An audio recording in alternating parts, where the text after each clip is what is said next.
बसंत आसीची बोली कहूछि बौल आउ किछि दिन परे शुभाजीव कोलीर ସେହି କୁହୁତାନ ପ୍ରକୃତିର ସୁନ୍ଦର କୋଳରେ କନ୍ଧମାଳର ପ୍ରକୃତି। ଆସନ୍ତୁ ଦେଖିବା ସଂକ୍ଷେପରେ କିଛି।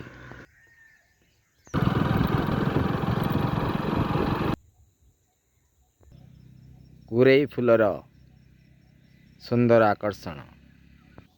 ବସନ୍ତ ଆସିଲେ ଅନେକ ପରିବର୍ତ୍ତନ। ପ୍ରକୃତରେ ପ୍ରକୃତିର ଏହି ଅନୁପମ ଦୃଶ୍ୟ ନିଶ୍ଚିତ ଭାବରେ ପ୍ରତ୍ୟେକ ପ୍ରାଣୀ ପାଇଁ ଏକ ଆହ୍ଲାଦନ ସୃଷ୍ଟି କରେ।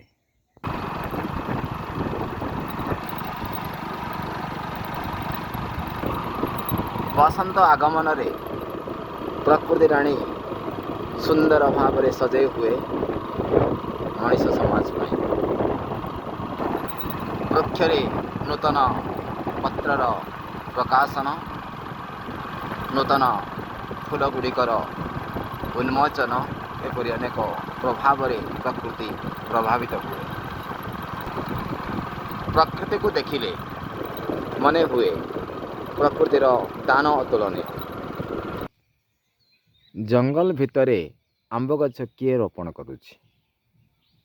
ଏ ପ୍ରଶ୍ନ ସ୍ୱାଭାବିକ ଭାବରେ ମନକୁ ଆସେ।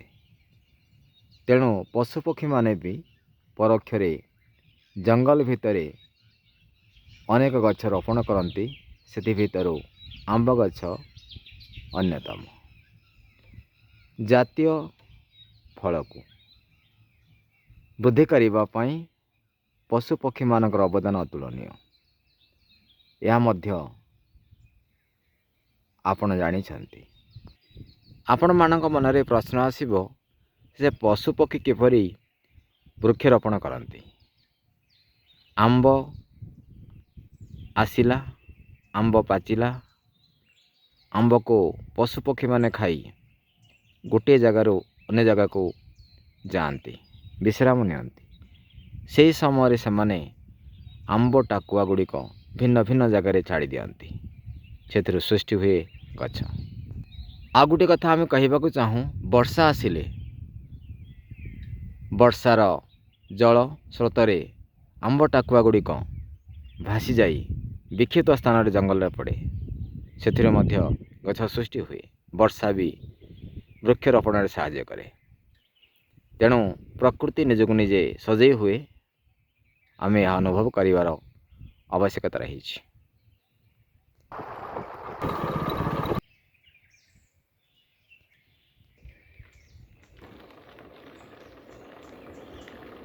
ପ୍ରକୃତିର ଅବଦାନ ଅତୁଳନୀୟ। ଏହାକୁ ସଂକ୍ଷିପ୍ତରେ ହେଉ ବା ବିକ୍ଷିପ୍ତରେ ହେଉ ଉପସ୍ଥାପନା କରିବା କଷ୍ଟକର। ପ୍ରକୃତି ଆଗରେ ମାନବର ପରାଜୟ ସର୍ବଦା ରହିଥାଏ। ପ୍ରକୃତି ଯେତେବେଳେ ମାନବକୁ ଭଲ ପାଇବ, ବିଜୟ ସର୍ବଦା ସକାରାତ୍ମକ ଆଡ଼କୁ ଗତି କରେ। ଆଜି ଆମେ ଆପଣମାନଙ୍କୁ ପ୍ରକୃତିର ସେହି ସୁନ୍ଦର ଦୃଶ୍ୟ ସହିତ କିଛି ଉପସ୍ଥାପନା କରୁଅଛୁ, ଯାହା ଅନେକ ସମ୍ଭାବନାକୁ ସାକାର କରିବ। ପ୍ରକୃତି କୋଳରେ ଆମେ, ଆମ କୋଳରେ ପ୍ରକୃତି ନୁହେଁ, ଏହାକୁ ଆମେ ଅନୁଭବ କରିବାର ଅଛି, ବୁଝିବାର ଅଛି।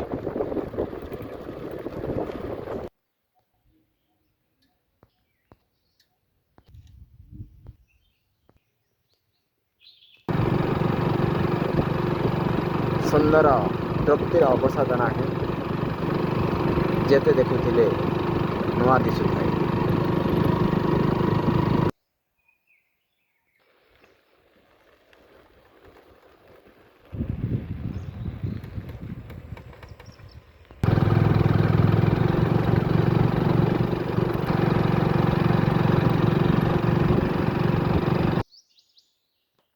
ଆସନ୍ତୁ ପ୍ରକୃତିକୁ ବୁଝିବା, ଅନୁଭବ କରିବା।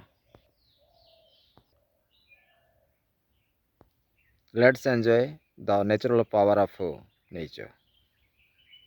Look and write, feel and think, engage and read the nature study. Very interesting and enchanting beauty made by nature.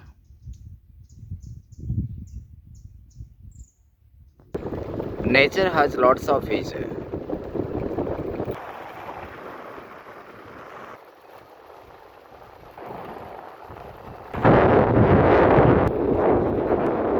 Excellent natural scenery.